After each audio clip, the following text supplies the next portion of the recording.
misalnya kita melihat mereka yang punya konten tentang bermain musik, sambil bernyanyi, bahkan juga bisa menciptakan lagu, itu bisa menjadi motivasi bagi kita sehingga mengembangkan bakat-bakat kita yang selama ini terpendam. Sehingga kita bisa melihat, oh selama ini saya punya bakat.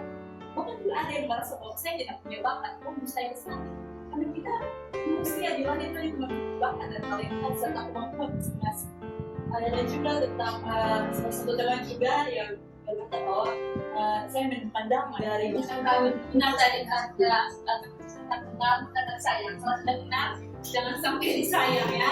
Nama saya Siska dan partner saya Oke, baik. Di sini kami akan berbagi terkait hasil diskusi singkat kami tadi terkait apa yang sudah dijelaskan Siska tadi tentang media sosial yang sangat relevan sekarang berkaitan dengan agama dan budaya. Tadi kami berdua saling diskusi. Jadi ada yang saya buka pertama, ada dua hal yang saya saling berkaitan. Ada satu kesatuan yang yaitu tidak akan sampai dilontarkan atau diterapkan ke kolom link. Jadi menurut saya mungkin bisa menjadi rekomendasi bahwa untuk meningkatkan toleransi ya perlu membuat komunitas seperti ini. Dan kita mulai sekarang ini terkait tentang orang muda, kita pakainya tadi lintas batas, jadi tanpa membatasi media sosial dan itu yang saya alami dan yang saya tutup itu soal media sosial kaitan juga dengan agama. Dan kenapa selalu berkaitan dengan media sosial? Salah satunya itu kita melakukan sesuatu yang hanya tidak gitu kan, di sosial media apalagi atau pasti hal yang serupa dan tidak sama, dan perlu kita ambil positif dan negatif. Jadi kayak anak muda zaman sekarang kalau dibilang yang senang itu hal biasa menurut mereka, apalagi dengan dengan sosial media yang sekarang itu kayak anggapnya itu gini. Jadi apa yang mereka lihat bisa jadi itu contoh bagi mereka juga, bukan cuma untuk orang muda tapi untuk anak-anak di bawah umur. Nah, dari kegiatan ini tuh salah satu alasan kita mengajak anak-anak muda untuk menjauhi hal yang positif dan hal yang negatif. Kalau itu untuk menurut saya. Jadi ada ternyata yang mau menjelaskan kepada anak-anak muda, karena ilmu dan agama ini tuh hanya ada di sekolah-sekolah saja. Untuk kayak usia 20-an ke atas itu nggak ada lagi, apalagi kalau kita mau dengerin kayak menonton banget kan kalau menurut kita ya. Tapi ada juga yang positifnya, kita kayak merepak ulang lagi kejadian-kejadian di gitu. Kalau menurut saya jadi kayak bisa nih kayak kita mengajar lagi orang-orang anak muda lagi yang ada di Manggarai Barat, bukan cuma di Lebak Maju.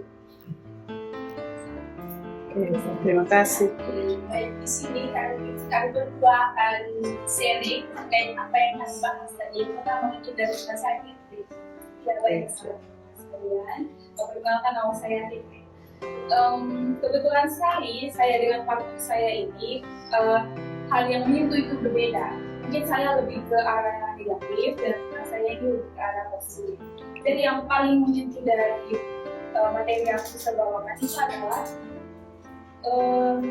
dampak psikologis, dampak negatif dari medsos ini dengan psikologis kita. Misalnya tadi sudah bilang kita jadi stres, kita kurang tidur. Nah mungkin yang saya mau lebih spesifiknya itu adalah misalnya ketika kita scroll TikTok atau kita melihat media sosial, nah anak muda zaman sekarang, contohnya saya juga salah satunya, menjadikan media sosial itu sebagai alat untuk mencari referensi. Dan selanjutnya terlepas dari semua yang teman-teman bahas, termasuk Bang dan juga teman-teman yang tadi itu saya dengar banyak kan mereka menjelaskan dampak negatif dari bermedsos ini. Nah, di sini justru satu hal yang saya ambil dari penjelasan hari ini, yaitu bermedsos itu memiliki dampak positifnya juga. Seperti yang suster bilang tadi, itu sama kami kata lintas batas. Kalau menurut saya, kenapa saya suka tertarik dengan kata lintas batas? Kalau lintas agama dan lintas budaya itu masih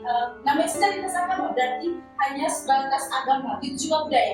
Kalau untuk lintas batas berarti tanpa batas mencakup semua. Nah, dari sini itu maksudnya itu tadi, dengan adanya lintas batas ini kita bisa bersaudara, saling kasih satu sama lain, dan kita tidak hanya berfokus pada agama dan budaya kita sendiri, tetapi itu dengan semua orang. Nah, dampak positif juga dari bermedsos ini, kalau misalnya kita itu ingin menghubungi saudara kita yang jauh gitu kan, jadi kita bisa lebih gampang atau kita tidak perlu lebih susah gitu untuk menghubungi mereka atau berkomunikasi dengan orang lain gitu. Ini dan Siap. jadi kayak melihat ada satu dampak positif dan dampak negatif dari media sosial. Kalau dampak negatifnya sih lebih ke tentang dampak biologis dan psikologis. Gimana saya bisa jelaskan kalau kita bisa jadi kurang istirahat dan kurang.